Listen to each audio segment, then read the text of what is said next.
नाज़रीन अस्सलाम वालेकुम।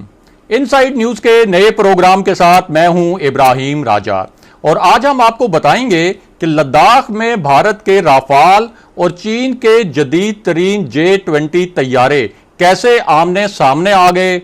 पेंगोंग झील के करीब कच्चे रास्ते पर भारतीय कैप्टन और दर्जनों भारतीय सिपाहियों के साथ क्या हुआ और लद्दाख में होने वाली नई झड़पों का असल मामला क्या है। अगर आप इस खबर की तफसील जानना चाहते हैं और आने वाले दिनों में भी अहम मामलों से आगाह रहना चाहते हैं तो हमारे चैनल को सब्सक्राइब कीजिए। और अब बात करते हैं आज के मौजू पर, यानी भारत के राफाल जंगी तैयारे और चीन के जदीद तरीन J-20 तैयारे कैसे आमने सामने आ गए और पेंगोंग झील के करीब एक भारतीय कैप्टन और उसके सिपाहियों के साथ क्या हुआ। आपको इस मामले से जुड़ी इंतहाई अहम, दिलचस्प और खौफनाक तफसीलात बताते हैं ताकि आपको ये पूरा मामला आसानी से समझ आ सके। तो सबसे पहले आपको बताएं कि हिमालय के जो पहाड़ी सिलसिले हैं उनकी बुलंदी 26,247 फुट है और किसी भी जंगी तैयारे को इन पहाड़ी सिलसिलों से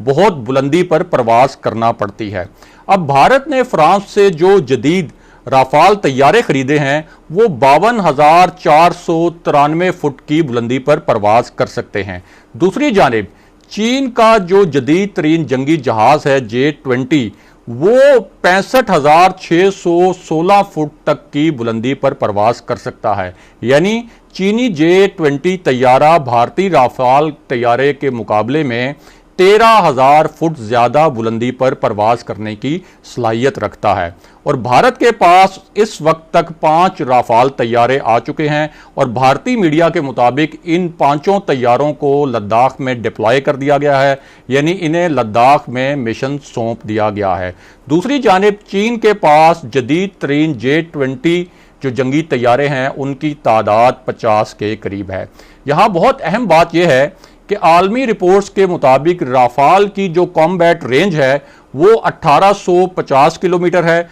जबकि J-20 की जो कॉम्बैट रेंज है वो 2000 किलोमीटर है। यानी J-20 जो चीन का सबसे जदीद तैयारा है उसकी जो कॉम्बैट रेंज है वो भी राफाल तैयारे से कोई 150 किलोमीटर ज्यादा है। इसके अलावा J-20 जो जंगी तैयारा है ये तवील फासले तक एयर टू एयर मिसाइल यानी तवील फासले तक हवा से हवा में मिसाइल फायर कर सकता है और ये खुद से 200 किलोमीटर दूर तक किसी तैयारे को भी अपने मिसाइलों से निशाना बना सकता है और इसकी जो मिसाइलों की रेंज है वो भी राफाल से बहुत ज्यादा है।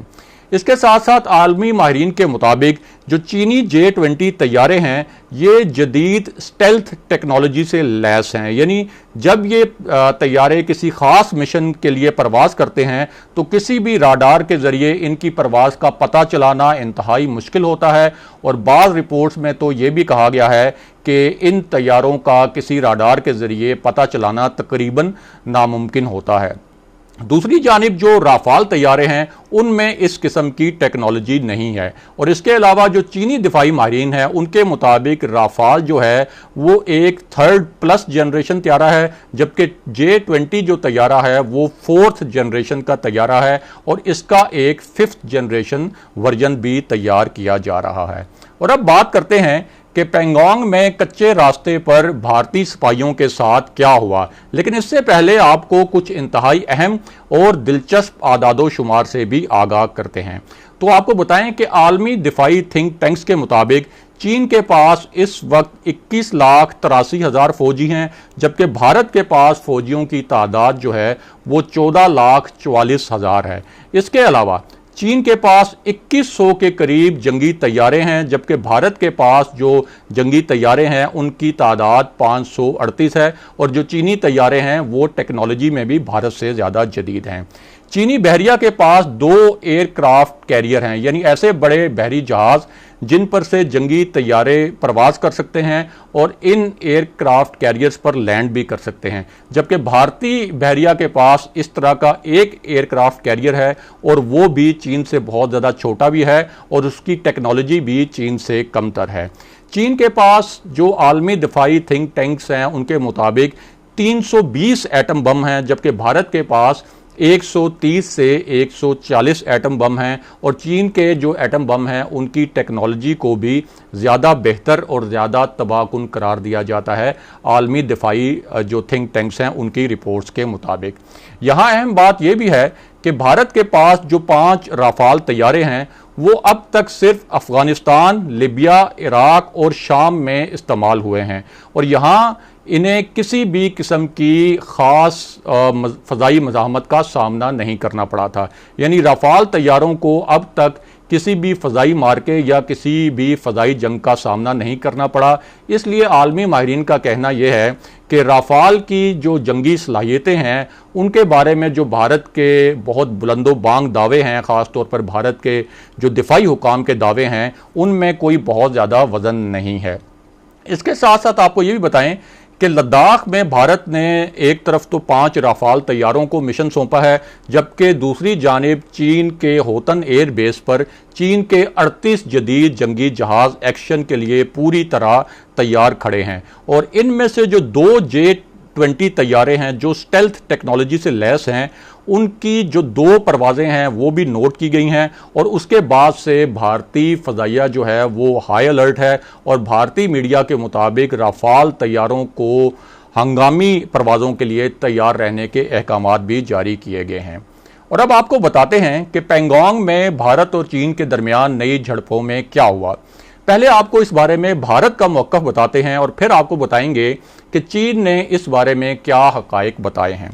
तो मामला ये है कि भारतीय हुकाम का कहना है कि ये जो नई झड़पें हैं ये 29 और 30 अगस्त की दरमियानी रात हुई और झड़पों का जो मकाम था वो पेंगोंग झील के करीब था। अब भारतीय मीडिया के मुताबिक जिस जगह ये झड़प हुई वहाँ कोई सड़क नहीं थी बल्कि एक कच्चा रास्ता था और बहुत बड़ी तादाद में चीनी फौजियों ने पेंगोंग झील के जुनूबी किनारे पर भारतीय इलाके के अंदर घुसने की कोशिश की। ये भारतीय मीडिया का दावा है। इसके साथ साथ भारतीय हुकाम का यह दावा भी है कि जब चीनी दस्ते वहां पहुंचे तो भारतीय फौजी दस्ते जो हैं वो पहले से बहुत ज़्यादा अलर्ट भी थे और भारतीय मीडिया के दावों के मुताबिक भारतीय फौजियों ने चीनी दस्तों को न सिर्फ अपने इलाके में घुसने से रोका बल्कि उन्हें पसबा भी कर दिया और इस सिलसिले में भारतीय आर्मी ने भी इसी किस्म का एक बाज़ाब्ता सरकारी सतह पर बयान भी जारी किया है।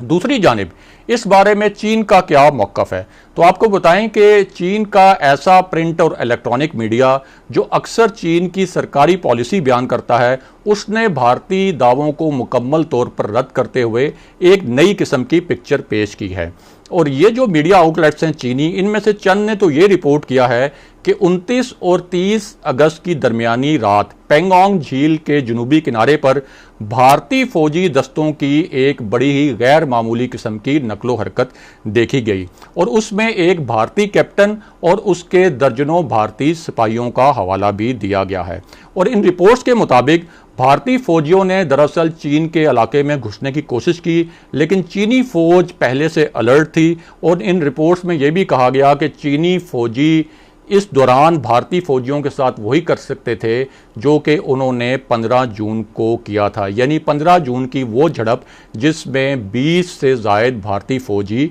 चीनी फौजियों ने हलाक कर दिए थे। अब चीनी मीडिया की रिपोर्ट्स के मुताबिक चीनी दस्तों ने इस मरतबा निस्बतन तहम्मुल का मुजाहरा किया और भारत के जो दर्जनों फौजी हैं उनका हमला जो है वो पसपा कर दिया। और यहाँ अहम तरीन बात यह है कि अब चीन की जानिब से भी ये सरकारी सतह पर बयान आ गया है कि भारत चीन को इश्तियाल ना दिलाए और मज़ाकरात के मुताबिक अपनी जो पोजीशंस हैं उनको देखे।